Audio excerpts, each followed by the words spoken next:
Now, the craziest part about this is the day that we found out that the seller had a stroke, we received the documents back from the prison. Cannot make this up, guys. Like, these are the things that you're gonna have to deal with.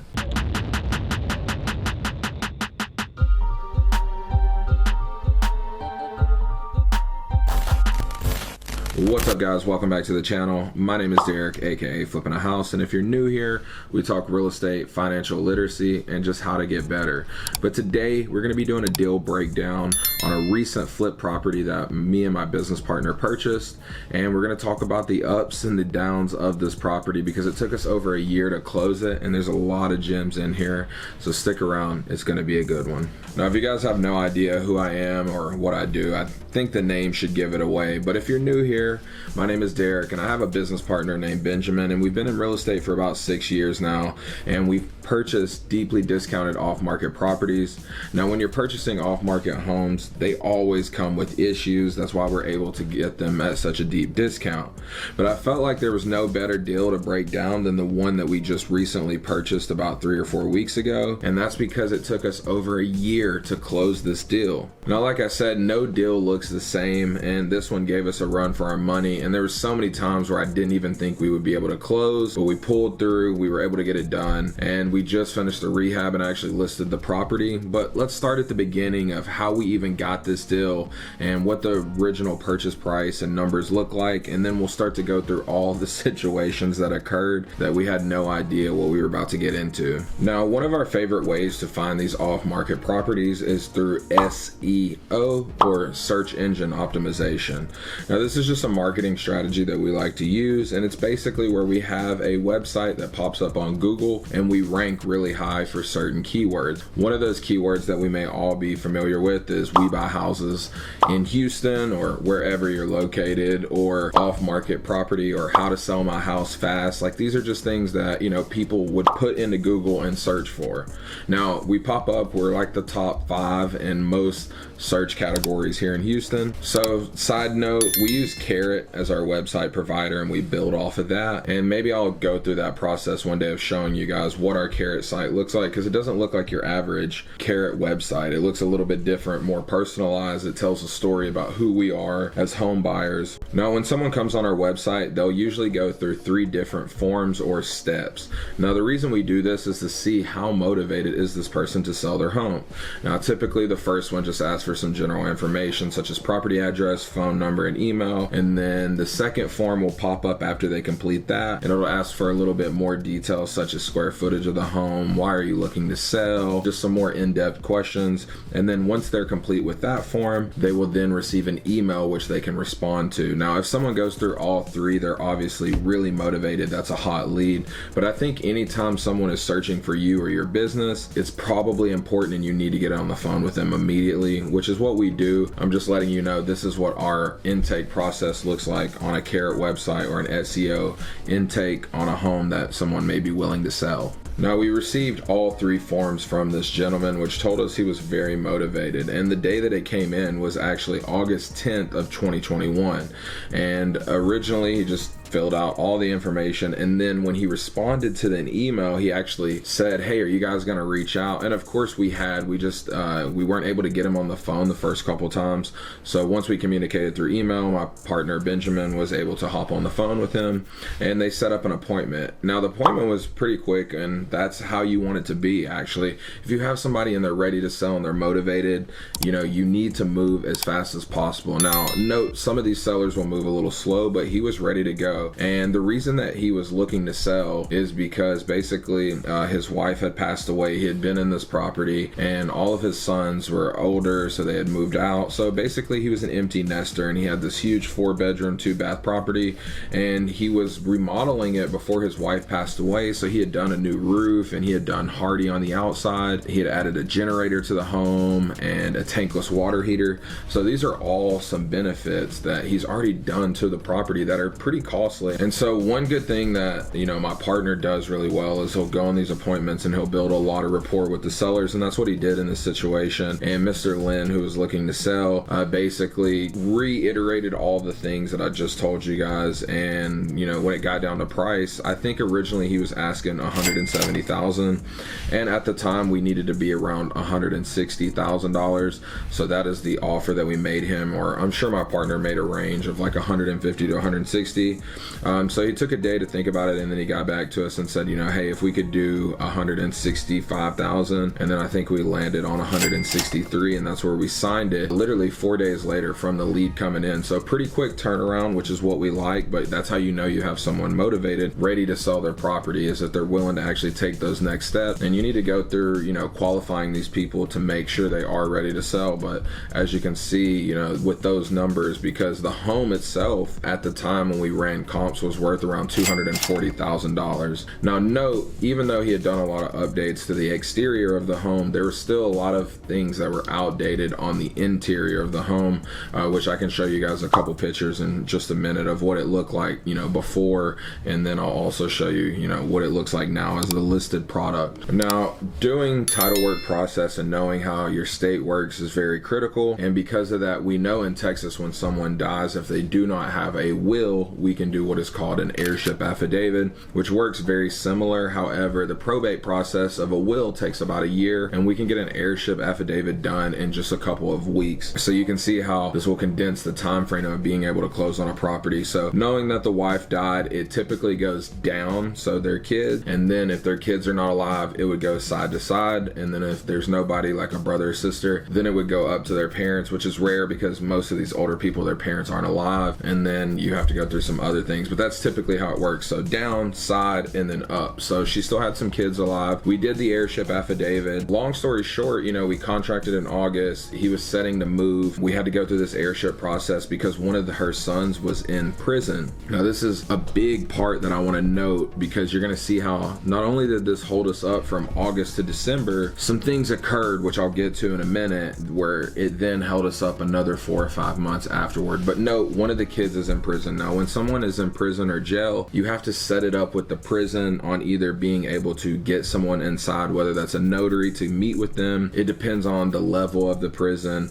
You have to note, during this time, 2021, COVID was still around, so a lot of prisons were not letting people out, so we had to schedule that with the law library. So these are things to just think about when you're going through deals. Like, you're gonna have a lot of obstacles that you have to overcome, and people being dead, people being in prison, like this is just like a quarter of it. Like, there's so many other situations, but I think it's important to talk about so you guys see, like, every deal is gonna require something from you.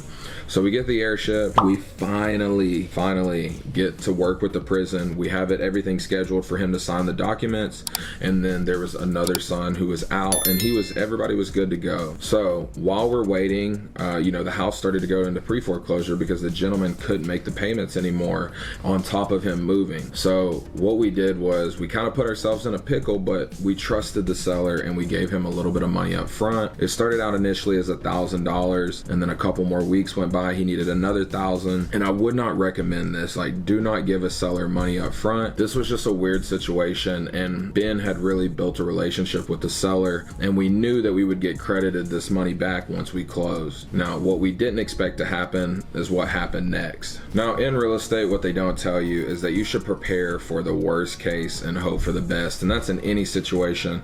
And do not count your chips or your money or anything until that deal is closed, and not only closed, but funded as well, because I've seen things even happen between closing and funding. So the craziest thing happened. Another week went by, and it was around Christmas time. The seller needed another $1,000, and then we were going to close. We should have the documents back from the prison right before New Year's, and we would be able to close and bring in the new year with a new deal. We would get our $3,000 back that we had given the seller out of pocket. Once again, don't ever do that, especially $3,000. It's a lot. So we give the seller the money. We're waiting on the papers back from the courthouse, and then it's been about a week and we haven't heard from the seller. And it's very weird because, you know, you got to watch human nature. He had been over communicating. He was so excited. He was about to get a lump sum, get out of this house, move into a smaller apartment. Like, life was good for him. So he was very happy and very communicative with us. But what happened is another couple of days went by, and I told my partner, like, get more aggressive on reaching out. Like, even to the point where we were about to go to the property and just pop up on the seller.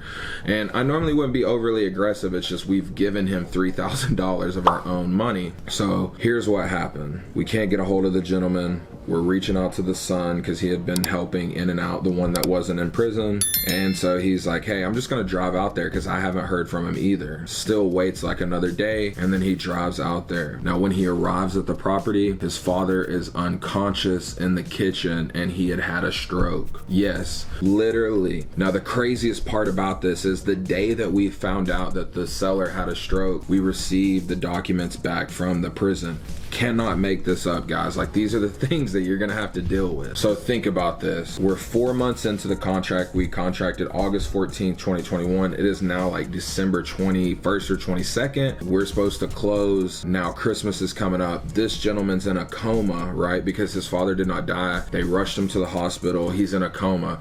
Now, we've done all the title work. We've received everything we need to close, and now we need his signature. But however, he was incapacitated. And because of that, when someone is in like a vegetable-like state, if they do not have a power of attorney, the next step is doing what is called a guardian. Basically, it's where you adopt an older person, whether they have schizophrenia or whatever, they're just not right mentally, but it allows you to make decisions on their behalf. Now, because this gentleman was not prepared and he's in a coma, the whole deal is on pause. And for the next month, going into mid-January, the gentleman was still in a coma. Now, note, we have $3,000 out of pocket. The seller, he's not even, like, he's breathing. That's really about it, as sad as it is. And then we have the son working with us. And then towards the end of January, the seller did pass away. And it's a very unfortunate situation because we were literally at the closing table and he had a heart attack. And, you know, maybe if the son would have went, you know, a day earlier, we don't know how long he was like that.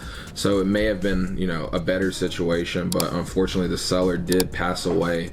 And because of that, now we have to start this process all over. Now, when I say all over, here's what I mean. When someone passes away, once again, if they don't have a will, they have to get an heirship affidavit, which is no problem. However, when someone passes away immediately, it's a little different because you have to do what's called like clear their debts. Meaning, when someone passes away, typically you can't do anything around their estate or family because you have to wait for anyone to come forward and say, hey, this person owed me a debt. Will it be taken care of by the family, or how will it be, you know, did they have any assets or anything to cover this debt? Typically that takes 3 to 6 months depending on the title company. So for my title company, it took 3 months, and the big kicker was the hospital bill that we were waiting on from him having the stroke and then going to the hospital. So we got all the debts, everything was good to go, except we had to wait on the hospital. So from January to March, we just had to sit still. And note, the house is now going into pre-foreclosure because with the seller, we had helped him catch up on like 1 or 2 payments, but now we're about 4 months deep. So now this home is starting to go into pre-foreclosure. It's sitting vacant. We have $3,000 out. The son is helping with his dad's debts, and we still haven't even gotten to the issue of the other sibling being imprisoned. And we know that took 4 months before. So now we know it's going to take at least that long again. So by the time April rolls around, we've cleared all the debts and we basically start the process again. We had to do another heirship affidavit. We did that. And you know, with heirships, you have to get witnesses and people involved. So that was just a whole process. We have the son ready to sign, and now we have to deal with the son in prison. Beginning about second week of April, we get the documents sent out and we're waiting.